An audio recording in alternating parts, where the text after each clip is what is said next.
Oshkosh Community Media Services is government programming on City Cable 10, community programming on CATV 2, and community radio on 101.9 FM WOCT Oshkosh.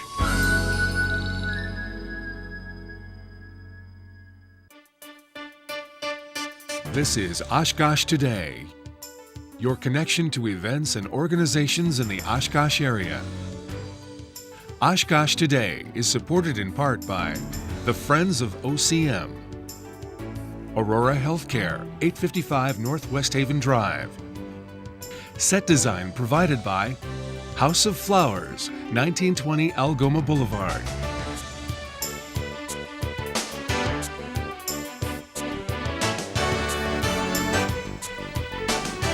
Hello everyone, and thanks for tuning in to what will be my final appearance on Oshkosh Today. I've accepted a position elsewhere, but I want to say it's been truly a pleasure to serve the Oshkosh area for as long as I have. That said, thank you for the round of applause.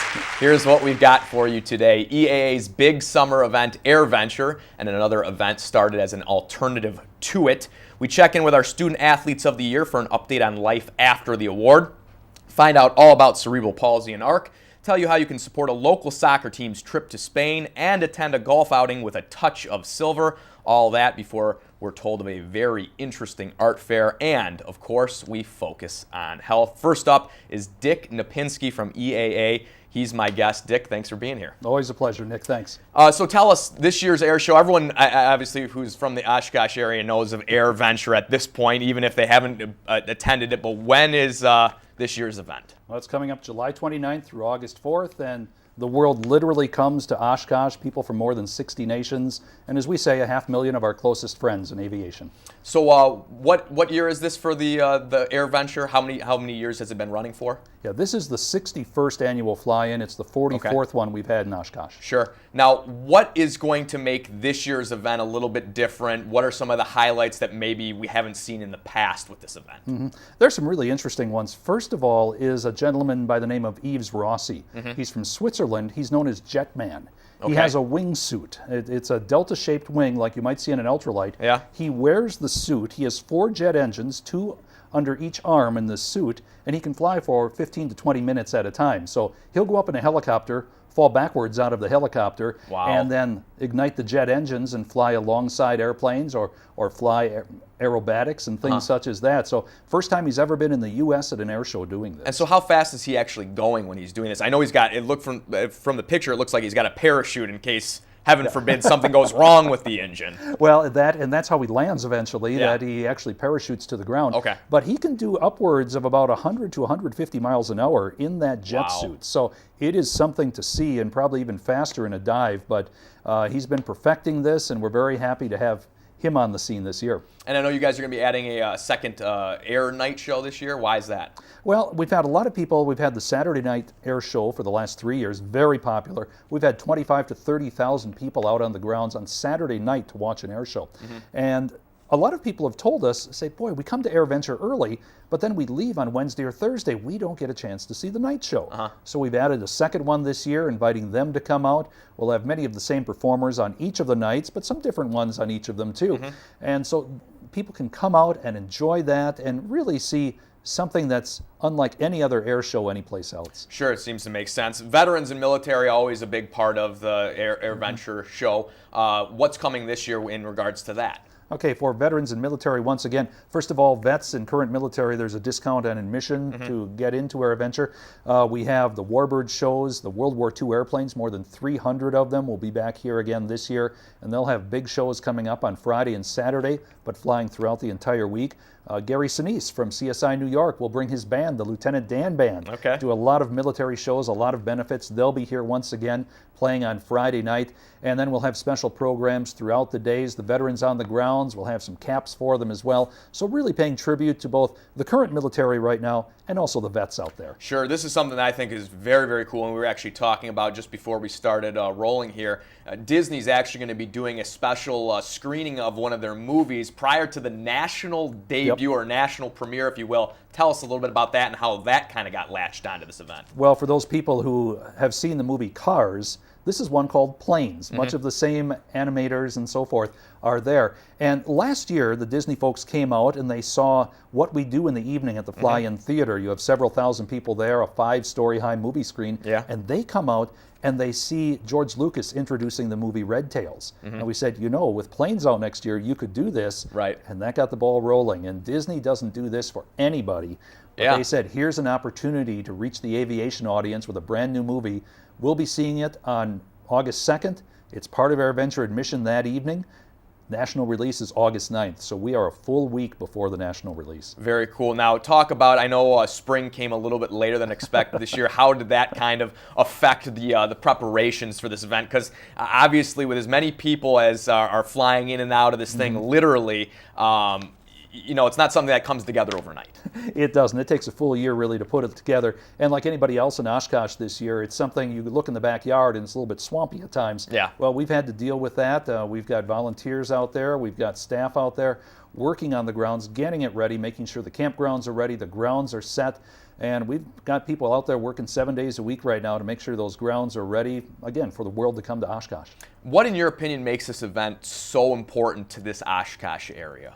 There are a couple of things. First and foremost, the relationship established. We have a great relationship with the city of Oshkosh and its residents.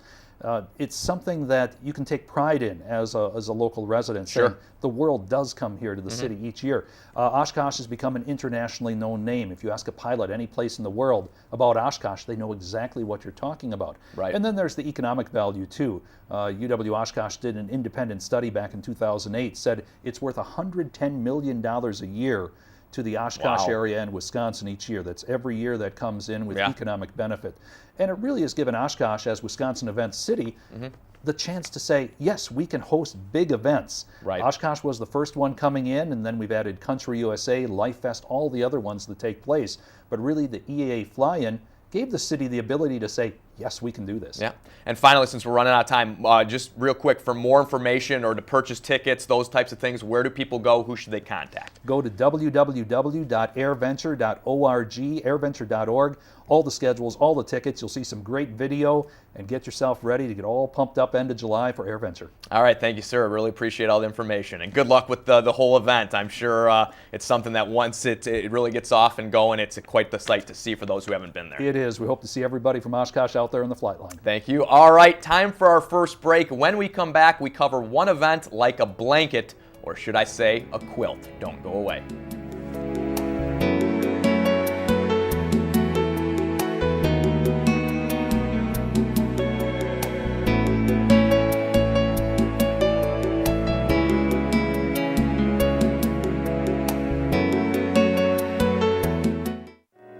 What's your passion? The arts? Education? Environment? Is it youth issues? Women's issues? Economic development? Or scholarships? For 75 years, the Oshkosh Area Community Foundation has been helping people like you make a lasting difference in the community. For ideas that can help you, your heirs, and your community, visit our website or call 426-3993. The Payne Art Center and Gardens in Oshkosh proudly presents Chihuly Venetians. This spectacular exhibition features 4 dozen colorful and intricate vessels by America's greatest glass artist, Dale Chihuly, along with his celebrated Laguna Murano chandelier, a 5-part sculpture with more than 1,500 individual pieces of blown glass. Chihuly Venetians is on view now through October 13th at the Payne in Oshkosh.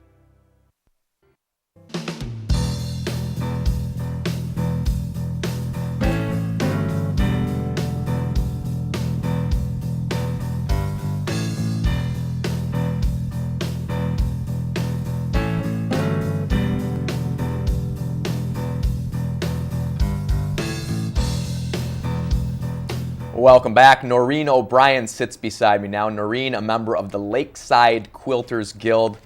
Noreen, thanks for being here. My pleasure. I'll say, so first off, tell me, who are the Lakeside Quilters? We are about 100 members or more who reside in the Fox Valley, and we meet in Oshkosh. Okay. We are all interested in quilting, different types of quilting, and we have all ages, all interests of quilters in our group. So there's a quilting show coming up. Yes. Around the same time as the EA Air Show that we were just talking Right. about previous to this segment. Tell us a little bit about that, when it is, where it is, Okay. cost, just some of Sure. the specifics, if you Sure. Our one-day show is on Thursday, August 1st, and it happens at the senior center that's right by the Fox Valley Technical College. So we rent that space to do our one-day show there. This event started 25 years ago, so this is our 25th annual. Okay. And this started because one of our members thought, well, the EAA draws in so many people from all around the world even, Yep. and there might be some people, perhaps some wives, who are not quite as interested as some of the others Sure. who want to attend every single event Yep. at the fly-in. So one of our members said, why don't we do a quilt show, and we'll invite all the women to come in. And we find it's been a regular event for people who live in Oshkosh as well as people who come year after year Sure. for the fly-in. So with it being in the 25th year and kind of being an alternative to EAA, as you mentioned, what other ways and how has the Quilters Guild really gone about kind of promoting it, other than obviously being on a show like this? Right, right. We try to put the word out on our Facebook page, for example, and sometimes people are surprised to find out that quilters might use Facebook. There's sort of an assumption that quilters are too old to use Facebook. That's not true.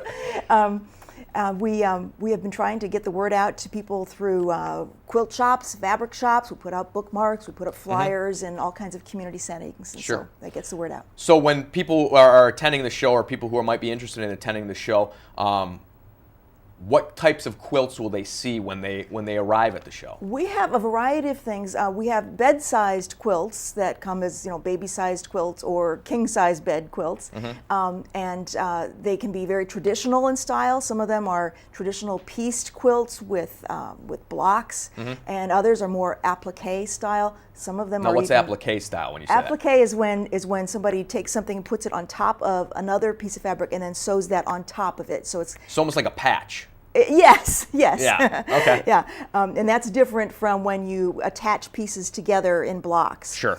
There are people who do a lot of embellishment. They'll put a lot of 3D touches onto their quilt and make them very interesting that way. And we have a lot of people who are interested in crazy quilts as well. So that's a totally different style of quilt, but we like to have all kinds in our quilt. So I know you brought some pieces with you. If you Yes. would, go ahead and hold some of those up to the Okay. camera and just tell us, I guess, are these some of these are kind of like the pieces that you're going to see at the show? Yeah, right. As I mentioned, we have quite a variety. We have bed quilts, and we also have things like table runners. That's something that would just be, on a dining room table or a side table. There are things that we make that are wall hangings. Okay. And this, of course, is not terribly traditional, but it's, it has kind of a modern flair Okay. to it. I have some other things here that we'll be able to sell at the show. Most of our quilts will not be for sale. Okay. They're just for display, but we do have a number of things that are for sale. So, for example, somebody put together this little piece that could be on a tabletop or on a wall hanging. Very, clever and whimsical looking. Patriotic is, of course, this is a pot holder. Yep. Have you got your pot holders, Nick? Are I you all do. set with I Okay, do. all right. Okay. That's important. We make aprons, of course. This is a game, a beanbag game that somebody made up, and Okay. the bag is decorated with aviation style Sure. fabric. Okay. So there are a lot of things that people might find that fit the aviation theme or just fit general purposes for home decor. Will people actually be sewing there and maybe teaching some tips, if you will? Yes, yes. In fact, some of our own members will be giving tips, and we have vendors from different quilt stores and fabric stores. They will be demonstrating their products and their techniques as well. And finally, since we're running out of time, just give us a quick, for more information, or if you want to learn more about the Lakeside Quilters Guild. I think we actually have it up on the screen, but where should people go? Great. We have a Facebook page, and we also have a website. We have a lot of information available those places. We are having this free show on Thursday, August 1st. There's no admission. There's no cost for parking. We'll have lunches available for cost. And we hope that everybody will come out and see it. It's the 25th year, so if you haven't seen it yet, now is the time. Milestone year. Thanks Yes, for being here. You're welcome. We have to take another time out, but next up we bring back Maggie Haverland and Laura McDermott, two ladies also known as our Student Athletes of the Year. Stay tuned.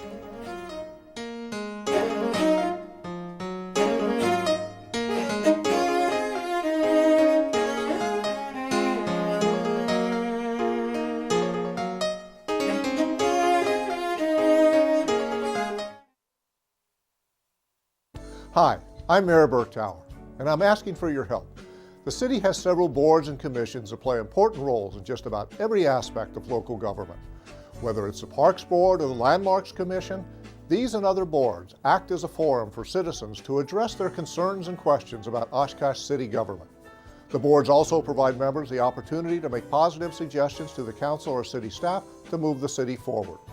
So here's where we need your help. For our city to work effectively, we need active citizen participation. Many of our boards and commissions currently need members. We're asking for just a few hours of your time each month to serve on one of our boards or commissions and help to ensure a strong democratic process. So please consider serving on a city board or commission. For an application, visit the city website, stop by the city manager's office in City Hall, or call 236-5000. Thank you for your interest, and we look forward to your possible involvement.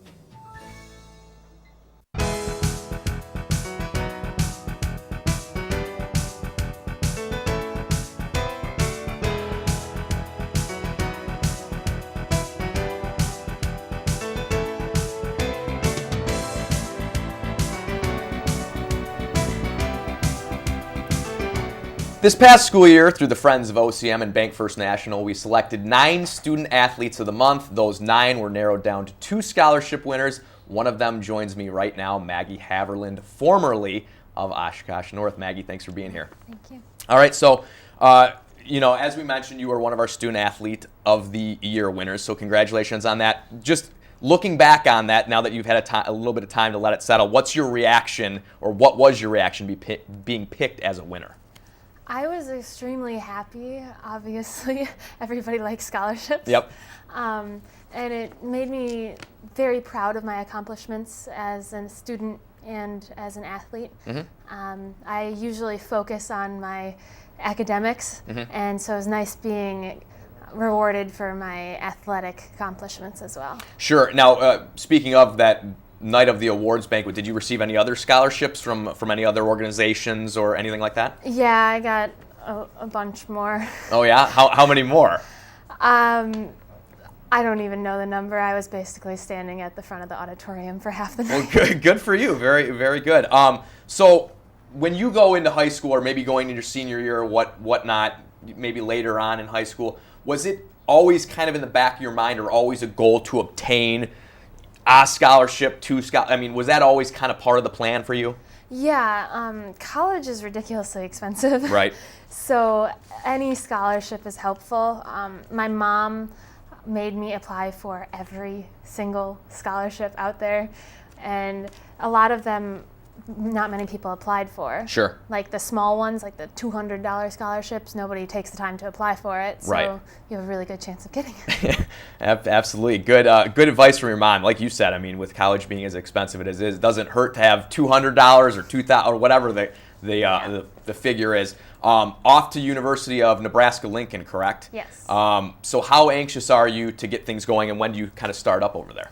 I'm really excited to go.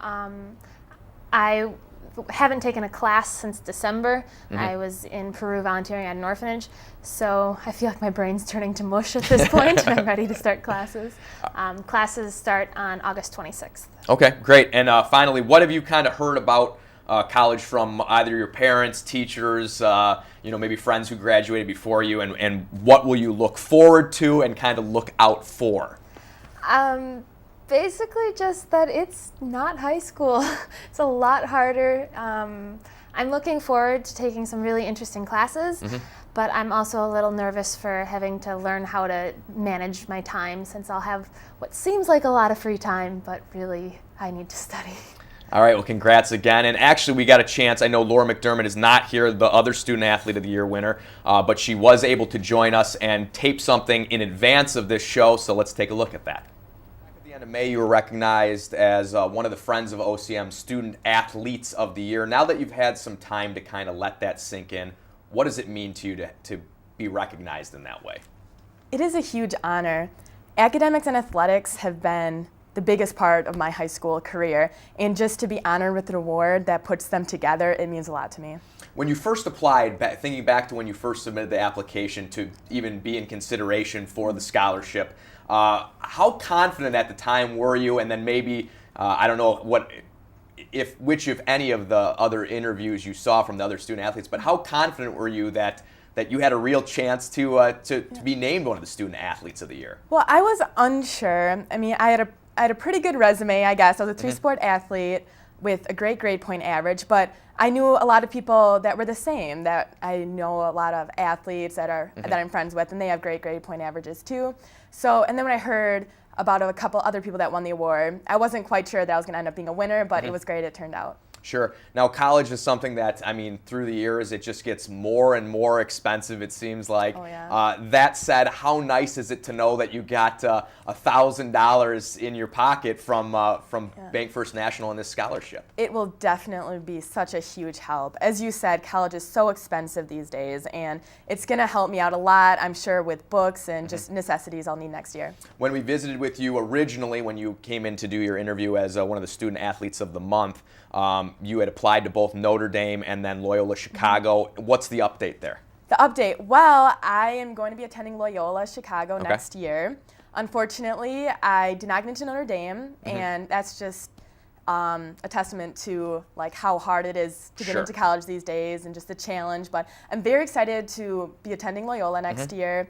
It's right on the water, it's right in Chicago, and it's going to be a good time. So why was that, one of your top two, if you will? What kind of attracted you to applying to that particular program in the first place? Well, a while ago, I toured Loyola with my oldest brother, and I was still kind of a little kid, and I remember just thinking and telling my other brother, wow, the kids here are really cool. I just thought it was a really cool school. So I ended up going back later and touring and just looking at it from an academic standpoint, and it was really nice, a very great educational school, but it also had so many opportunities with being in Chicago, and they also have a med school, which I want to go pre-med, so that also attracted me. Great, and then final question for you with college, you're obviously right around the corner and getting ready to start up anytime soon for you. What is the big goal? What is your big personal goal for maybe your freshman year? I want to keep my 4.0 from high school, bring it right over to college, and just keep going with that. All right, sounds like a great goal, and thank you for being here. And again, congratulations on being one of the Student Athletes of the Year. Thank you so much. Congratulations again to Laura McDermott, and congratulations again to Maggie Haviland. Thanks for joining me. And we have to jump to another break, but don't go away. Our good friend Connie Carmichael sits on the red couch to talk everything CP and ARC.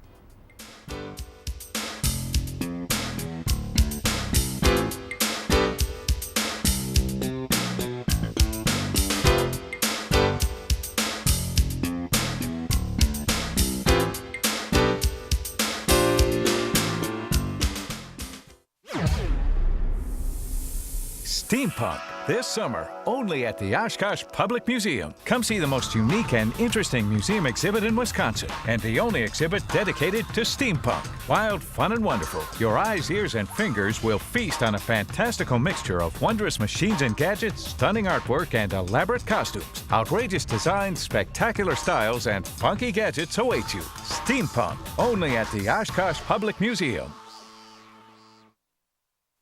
The Payne Art Center and Gardens in Oshkosh proudly presents Chihuly Venetians. This spectacular exhibition features 4 dozen colorful and intricate vessels by America's greatest glass artist, Dale Chihuly, along with his celebrated Laguna Murano chandelier, a 5-part sculpture with more than 1,500 individual pieces of blown glass.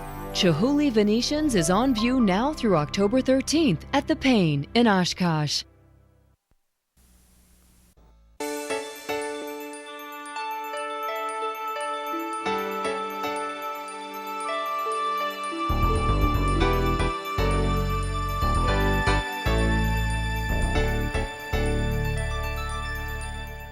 Welcome back. We're joined now by someone who needs no introduction on this show, It's our friend Connie Carmichael. Connie, Stop it. Go on. Let's play the clapping No, soundtrack again. Hey, first of all, before you get into anything, congratulations. Wish you all the best on your new adventures. Thank you very much. I appreciate that. So let's talk a little bit of cerebral palsy and ARC.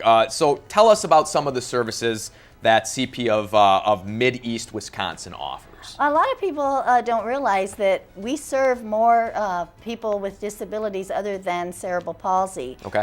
We serve autism, behavioral, all kinds of disabilities. And so if anyone wants any information, they can call our office and we can help them and walk through. If we don't serve that type of disability, we will find someone who does. That seems to be very thoughtful on your part, not your part specifically, but the organization's part to go through that and maybe figure out something like that for someone who needs it. Right, and we help individuals from birth on.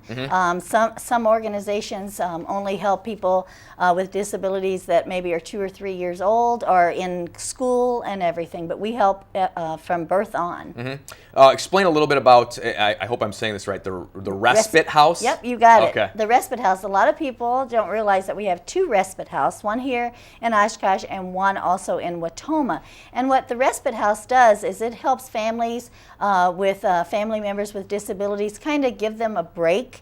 A lot of times it's a lot of hard work. It's 24/7 work when you have a child or an adult person with disabilities, and you need a break sometimes, or you want a weekend vacation or just a night off. And we help people with disabilities and their families 24/7 at our respite house. They can spend the night there, they can spend the weekend there, whatever time you need to kind of just catch a breath and give yourself a break, and then you can come back and take care of your loved one. So is it something that you, like you said, do you bring the person with a disability with you, or is it Yes, you or we can come get them. We can Okay. come get them. We have transportation abilities as well. We can come get them. We can do in-home care for them. But what's great is that they come to the respite house. They get a break from their families, and the family gets a break from them. They do all kinds of activities, fun events, indoors and outdoors, and it's just kind of a nice release to do something different. And this is for the person with the disability, not the Correct. family, right? Although It's not the both. adult getaway vacation. Right. Okay. But it helps both, and it is free of charge. That's very nice. So how many counties do you serve? We have 9 counties, and I think we have a map up on screen there because I can never remember all 9 of them. But it's Adams County, Calumet, Fond du Lac, Green Lake, Marquette, Outagamie, Wapaka, Waushara, and of course Winnebago County. So we serve all of those counties, and it's good to get the word out for people that live in those outlying areas. When you're offering services like the respite house for people, and you said it's free of charge, I'm assuming that you need help, volunteers. How can people get involved if they want to donate some of their time? Absolutely. What's great is we have internship programs, we have volunteer programs. We do have a wonderful staff at both of the respite houses, but we are always looking for volunteers and interns to help us out with all the services, from respite to fundraising to office personnel as well. You have one of the big wigs over there is stepping down, if you will. Yes. Give us a little bit of insight into who that is. I have to say, Miss Judy Britton, and she's probably going to just really get me once I say this, but she has been with cerebral palsy for over 50 years as an employee, but she has been with cerebral palsy for 55 years if you count all of her volunteering hours and as well. And this is a remarkable woman, and I just want to say right now for people to save the date for September 16th at the Best Western Premier Waterfront Hotel and Convention Center. In the ballroom, we are going to celebrate Miss Judy Britton on September 16th. So if you want any information, call the office at 424-4071, especially if there's some of you out there that have had some special stories about Judy over the years. That would be great. And finally, as we're running out of time, just give us some other events. I know that they're further on down the road, Sure. but give us maybe some dates for people looking for events through CP and ARC. Well, I'd really appreciate it. One of the biggest events that's coming up is the Night in Paris, and it's October 18th. But what we're looking for, it's a Night in Paris art benefit auction, and if there's anybody out there that's looking to donate some of their wonderful artwork for this event, we would really appreciate it. Again, call our office, 424-4071. You can check out our website for the other dates coming up. We have the tailgate party.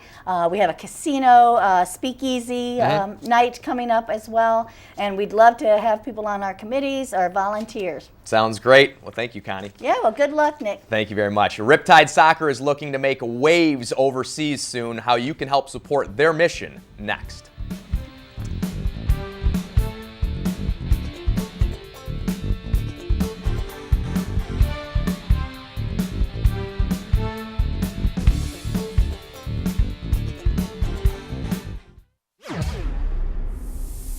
Steampunk, this summer, only at the Oshkosh Public Museum. Come see the most unique and interesting museum exhibit in Wisconsin, and the only exhibit dedicated to steampunk. Wild, fun, and wonderful. Your eyes, ears, and fingers will feast on a fantastical mixture of wondrous machines and gadgets, stunning artwork, and elaborate costumes. Outrageous designs, spectacular styles, and funky gadgets await you. Steampunk, only at the Oshkosh Public Museum. Slow down. Slow down and move over. And move over. When you see lights, Vests or reflectors. please give us some room. Slow down and move over. When you need us, We've got your back. do you have ours? You got our back? You got ours? You got our back? Please, slow down. And move over.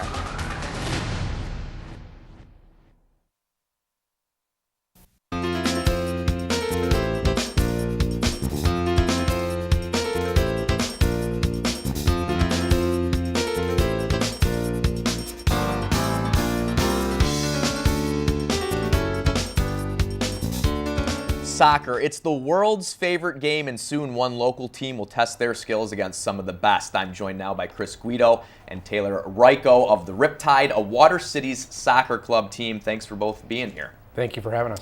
All right, so first off, Chris, tell us a little bit about the team, and most of the girls are actually from the Oshkosh area, are they not? That is correct. The team was formed in 2010 and has grown, and starting August 1st of this year, we actually have 17 players from Oshkosh, a few from Neenah, Menasha, Waukon, Berlin.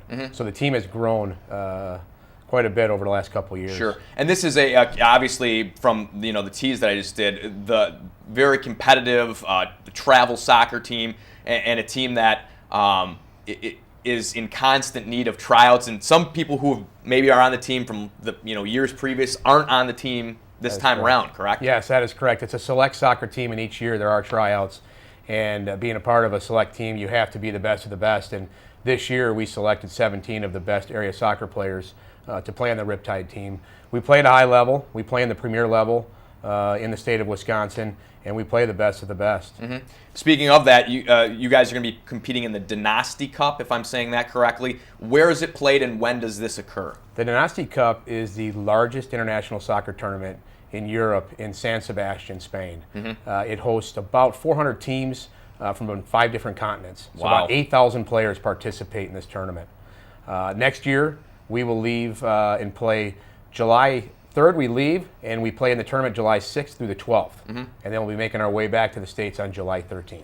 Give us a couple dates. I know you obviously a trip like that for 17 is going to cost a little bit of coin. Yes. What kind of fundraising efforts are you doing? Well, our first fundraiser starts tomorrow at Waterfest. Okay. And then our next one is our big team car wash, July 13th, which is a Saturday, over at Festival Foods. And then we've got a range of fundraisers scattered throughout each month. And one of our big ones coming up will be our big auction at the Oshkosh Country Club on October 26th as well.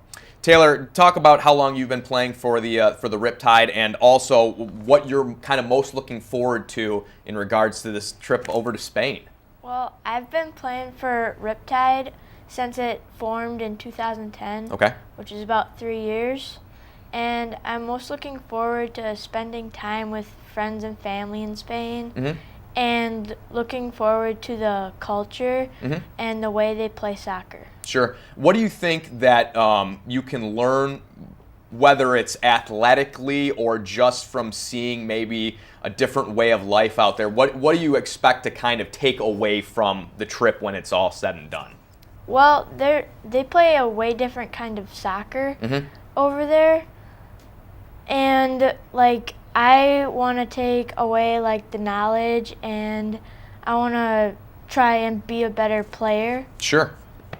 Coach, talk about the main reason that this trip was kind of looked at and why the team is going over there. Because as we said, I mean, it's something that definitely is going to be costly. It's going to be a lot of travel, but Sure. What's the main purpose in your mind? I had the opportunity to go 3 years ago in 2011 with my older daughter. And the minute I got back and talked to my wife, I said, we're going in 2014 with this Riptide team.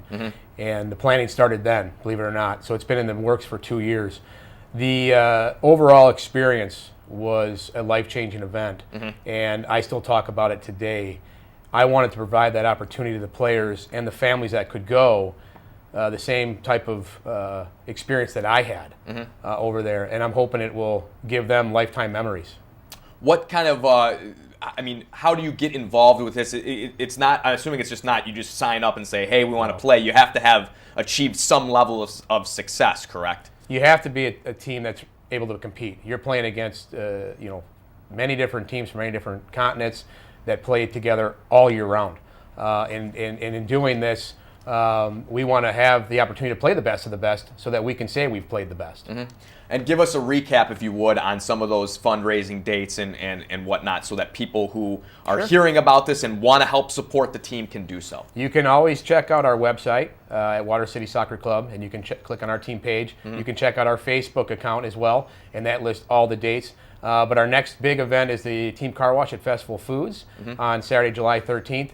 And then from there, it's every single month we'll have different things posted on our website and our Facebook account, and you can track that as well. Great. Well, thanks to both of you for being here, and good luck when that actually comes around, and hopefully you represent the area well and do well in the tournament. Thank you. Appreciate it. All right. Got a hankering to hammer a golf ball? Why not do it for a good cause? The Touch of Silver golf outing is highlighted when we return.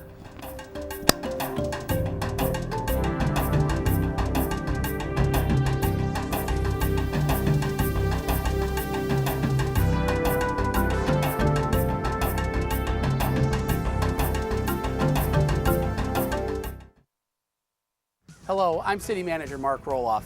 Roundabouts are new to many of us in Oshkosh, so we have to take extra precaution when using them. Remember, safety is the key. Slow down. The speed limit in the roundabout is only 15 miles an hour. Avoid distractions. Focus all your attention on navigating the roundabout. Find the proper lane. Check out the signage leading up to the roundabout. Choose your lane assignment early and stay in your lane. Evaluate the situation. Take notice of what kind of vehicles are in front of you. Sometimes larger trucks need to take up both lanes of a roundabout. Think to look for pedestrians and allow them to cross when entering and exiting a roundabout. Yield to traffic on your left. You must yield to all traffic in the roundabout, and that traffic will be coming from your left. Again, safety is the key. Remember that word and what those letters represent, and your roundabout driving experience will be a smooth one. Thanks for your support.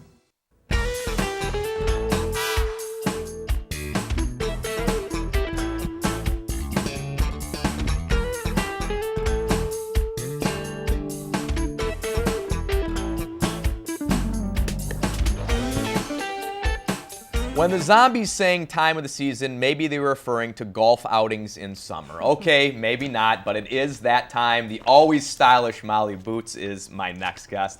Thanks for being here, Molly. Thank you. Nice to see you. Nice to see you as well. So, fill us in. What is the Touch of Silver golf outing, and why was this event started up? Sure. So for this segment, I'm going to put on my dance mom hat, because I know each time I come on here, it's a different kind of wearing a different hat in the community.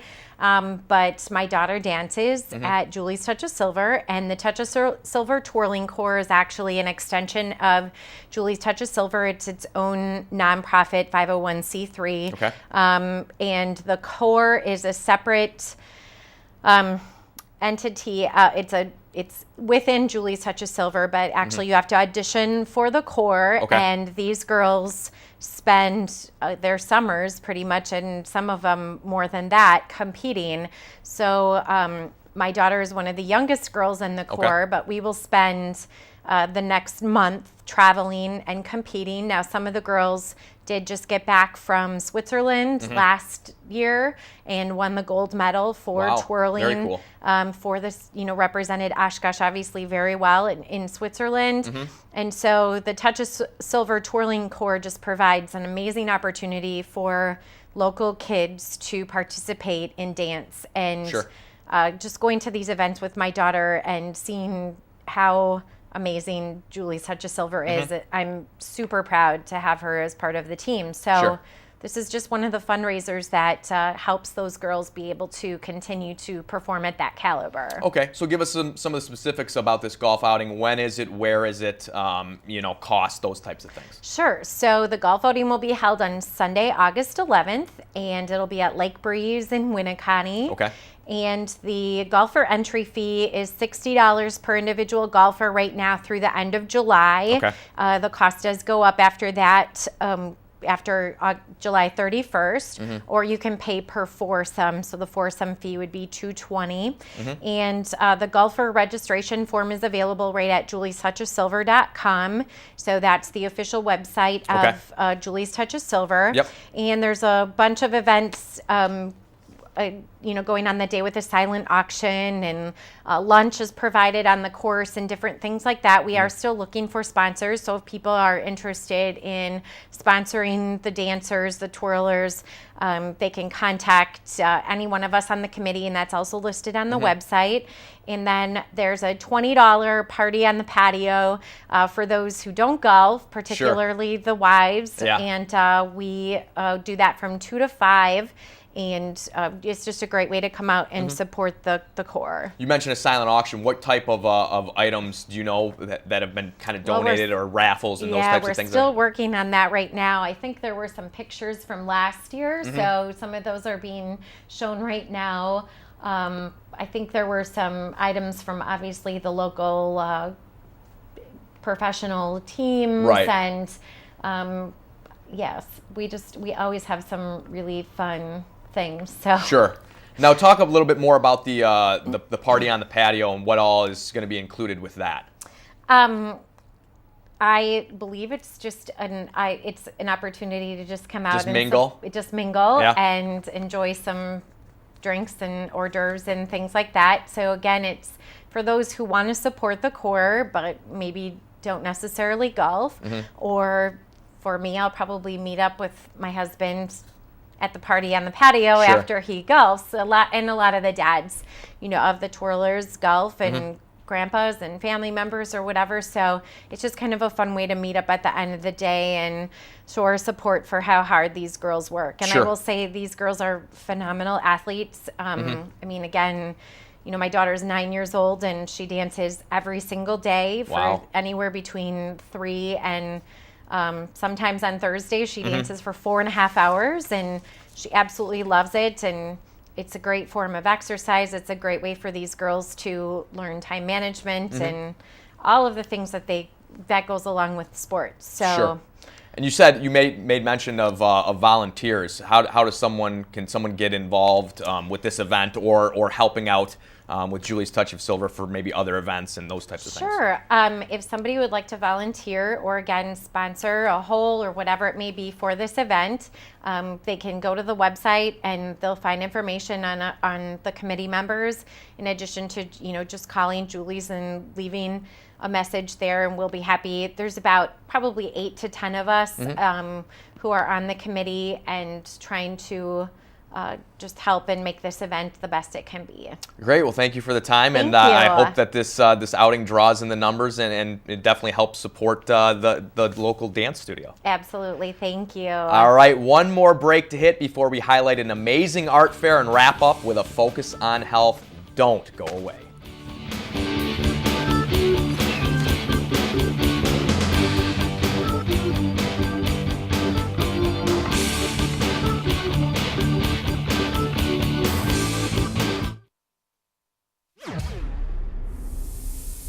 Steampunk, this summer, only at the Oshkosh Public Museum. Come see the most unique and interesting museum exhibit in Wisconsin, and the only exhibit dedicated to steampunk. Wild, fun, and wonderful. Your eyes, ears, and fingers will feast on a fantastical mixture of wondrous machines and gadgets, stunning artwork, and elaborate costumes. Outrageous designs, spectacular styles, and funky gadgets await you. Steampunk, only at the Oshkosh Public Museum.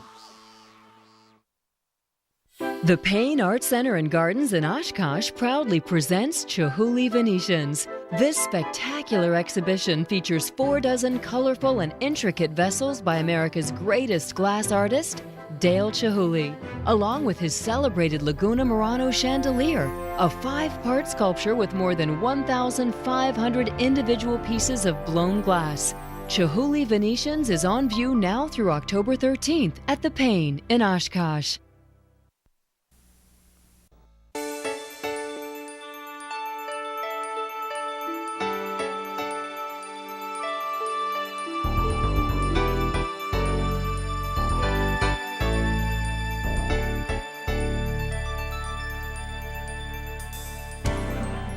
Art. It can be many things, but for some it's a true outlet, a getaway, something to calm their nerves or just escape into their imagination. My next guest, Kathy Crowley and Jerry Demo, know a thing or two about that. Thanks for being here. Really appreciate it. Thank you. Thank you. So the Solutions Recovery Club is holding an art fair. It's called Creativity in Recovery, correct? Yes. What is this event about, Kathy, and why is it an important event in your mind? The event is bringing out artists who are going into recovery, are in recovery, and just an outlet that they haven't seen before, something they haven't experienced. Having an outlet to show what they've regained since coming out of addiction or alcoholism. What are the times and the location of the show or the fair, if you will? Sure. It is at Solutions Recovery Club, which is at 621 Evans Street, and it is August 3rd and 4th. The 3rd will be from 8:30 to 9 p.m., and Sunday it will be from 8:30 till 5. Why was the Solutions Recovery Club chosen as the location for this event particularly? The location was chosen because it's a safe place for people in recovery, but also accessible to the general public to see the works that are being displayed and put on for sale.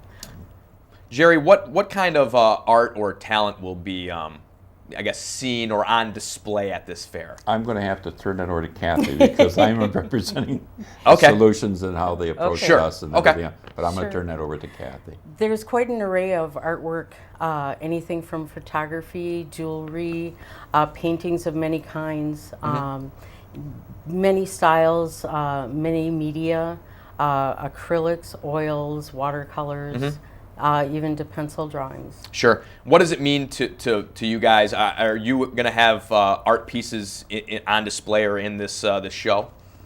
I personally will have pieces in the show. And what does it mean to you to have that? It means a lot to me. Coming into recovery is kind of like rediscovering yourself as a person and an artist. And it's really an outlet for me to express the joys, the growth that I've seen. And Jerry, you said you're representing Solutions Recovery Club. Yes. Talk about the Solutions Recovery Club and their involvement or whatnot with this fair. Kathy came to Solutions and to talk to me about having this fair, and I thought it was a good idea. I took it to the board and we talked about it and had Kathy come in and talk to them a little more about it and everything else, and it explained and that. And what I looked at it personally for mine is a culture that is coming through the recovery community, that Solutions can have the opportunity to expose that and give the people an opportunity, the community, and have to see what Solutions is also all about. How do you think it benefits the artists who are actually going to have pieces in this and the people who are in recovery? How does it benefit them to get involved in something like art, in your mind? It helps us, first off, get to know them, who they are, through their artwork. Then it gives them a little more exposure to the community, because a lot of people were isolated. Sure. And they're able to do their artistic work and do the exposure back into the community and be able to communicate with the community. Absolutely. And that's one of the things that we try to do also with solutions is communication. We feel that's very important. Absolutely. You know. Kathy, there might be a perception at times that, you know, people who were addicts, you know, maybe their art, if they were involved, it was a little bit more dark, and then when they're in recovery, it's not that way. Is that perception accurate at all? Not at all. From what I've seen and from the people that I've talked to, that perception of being dark doesn't follow. What really follows is either coming from artwork that's been more fantasy based to something that's more real. And also, for me personally and for other people that I've talked to, it went from something that was very impersonal, very pretty for the world, but didn't show anything of yourself, to something that lets the personality come through, lets you really glow as a person. What is the cost to attend for those who want to attend, and where are the proceeds from the event going? There is no cost for it. It is open to the public, and all works that are displayed are on sale. A portion of that, small portion, goes to Solutions in lieu of rent for use of their facility. Okay.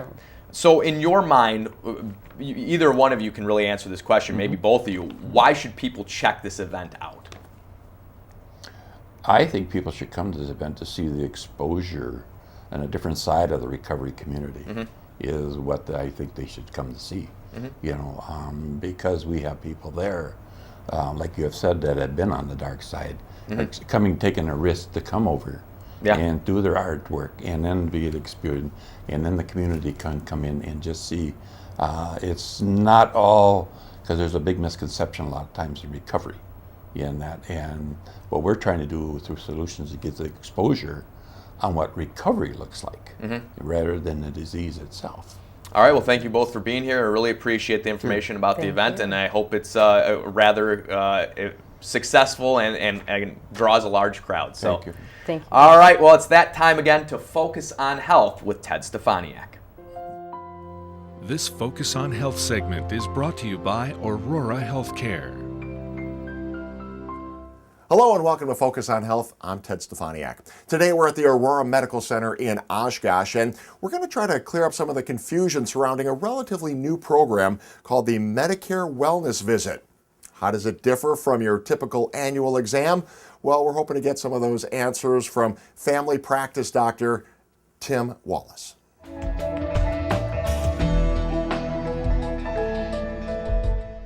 Well, thanks for joining us today. We want to try to clear up some of the confusion regarding wellness visits and maybe your typical yearly annual exam, things like that. So let's start off by just talking about what is a wellness visit. Well, specifically a wellness visit, and the Medicare wellness visit in particular, is a new type of visit in the last few years, which patients will come in and we will focus specifically about prevention medicine and risk assessment and individualize a patient's risks and come up with a specific plan to keep them healthy and well over the long term. Yep. Now it's specifically called a Medicare wellness visit. So I would imagine you're going to start doing these visits as soon as you go on Medicare? Correct. Yeah, anyone who is on Medicare is eligible for a Medicare wellness visit. The first one is a little different. You usually have an initial visit. There's some specific elements to the initial visit. And then it's recommended to follow up once a year, and this is covered annually through Medicare. Yeah. Now, how does this differ from, if people have been going, you should be going to your yearly physicals and exams, but how does this different from that? Right, there are a few key features that are different from what you would typically expect from a physical. First of all, it's not a physical at all. The doctor might not even touch you at all, other than to take your blood pressure, your weight, that sort of thing. Okay. So it's not a physical.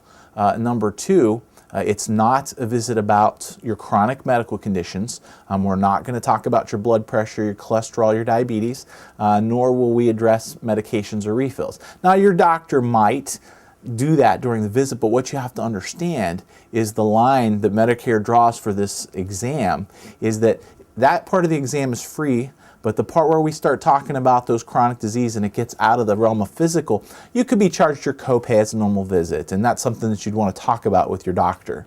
Is that something you should talk about before you get into the office, or is that something you can do, especially in your first visit? Yeah, I think it's just something to understand what this visit is and what this visit is not, so that you know what to expect when you go in, and your doctor knows what to expect as well. The visit is lengthy and there's a lot of things to cover, and typically this visit basically exists because we don't find the time right now to go over these very important healthy measures. Sometimes we get lost in all the problems that we see patients for every day, and taking care and treating disease rather than preventing disease, which is the key of this. Right. And the nice thing about this, I would imagine, is that you can still stay with your current healthcare provider? Absolutely.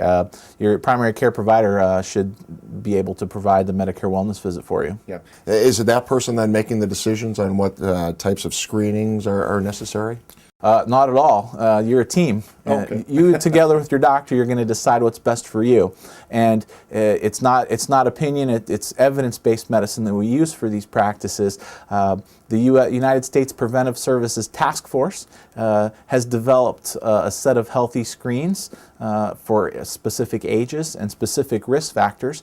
And again, during this visit, we'll go down your individualized risk profile and talk about what kind of screenings are recommended for you based on your age, based on your family history, your medical history, etc. Yeah. So then I would imagine the goals then are to make sure that you live a long and healthy life. Yeah. So if we look down, we sometimes lose the forest around the trees in medicine, right? You come to the doctor, usually you have two things. You come in because you have a problem, typically, but we lose fact that we want to prevent disease and prevent death.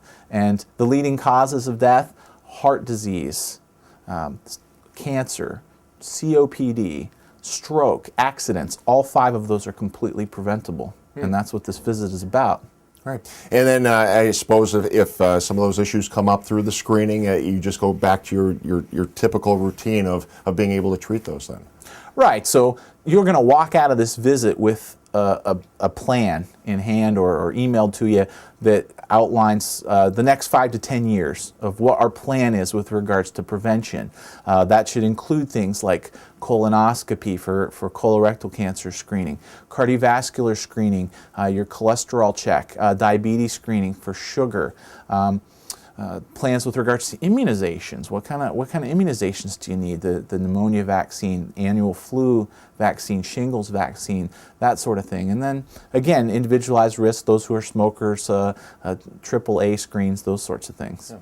Is there anything else that a patient can expect in this visit? Absolutely. We're gonna check your vision. We're going to check your hearing, things that we should be doing but probably don't do it at your normal visits.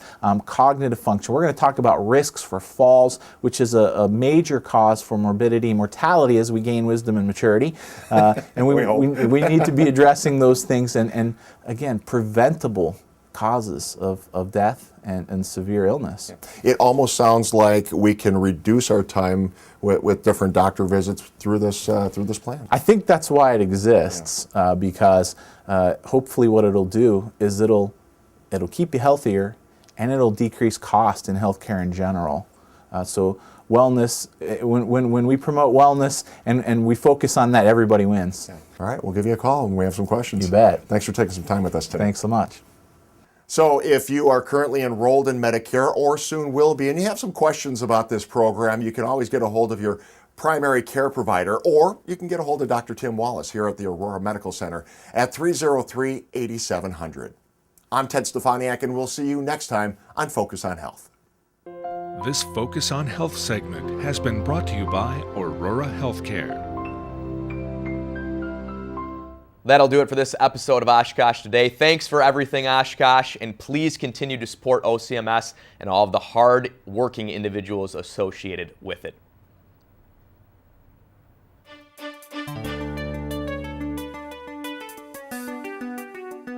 Oshkosh Today was supported in part by the Friends of OCM, Aurora Healthcare, 855 Northwest Haven Drive. Set design provided by House of Flowers, 1920 Algoma Boulevard, To find replay times for Oshkosh Today, to be a guest on the show, or to watch online, visit our website at oshkoshcommunitymedia.org.